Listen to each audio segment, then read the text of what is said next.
Panzer I. This light tank was one of the first German armored vehicles mass-produced in the 1930s. Designed mainly as a training vehicle, it carried only 2 machine guns and very thin armor. German forces still used it in the early invasions of Poland and France, though its lack of firepower quickly showed its limits in real combat. Panzer II. Germany built this as a temporary solution while waiting for heavier tanks. It featured a 20mm cannon and better mobility than the Panzer I.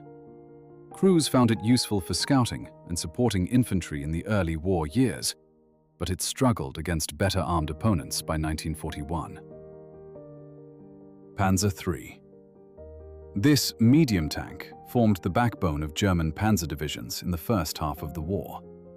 Armed with a 50mm gun in later models, it had decent armor and speed.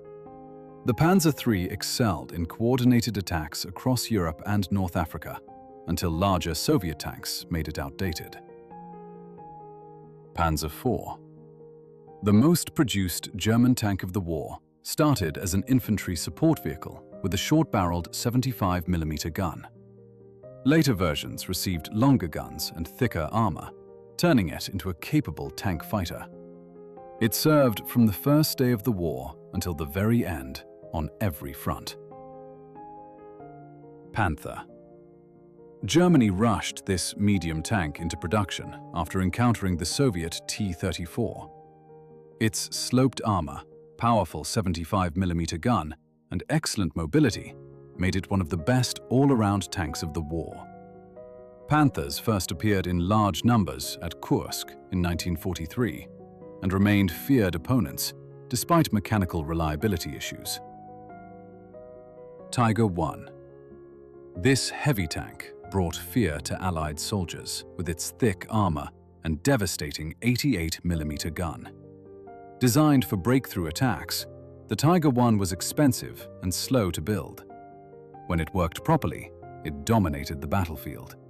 But its weight often caused mechanical breakdowns and bridge problems. Tiger II. Also known as the King Tiger, this was the heaviest German tank to see combat. It combined even thicker armor with a more powerful version of the 88mm gun. Only a few hundred were built, yet its presence forced Allied commanders to plan entire operations around avoiding direct confrontations with it. T-34. The Soviet Union's main battle tank changed armored warfare with its sloped armor and powerful 76mm gun. Simple to build and easy to repair in the field, it could be produced in massive numbers. The T-34 gave the Red Army a reliable weapon that helped stop the German advance and push back across Eastern Europe. KV-1.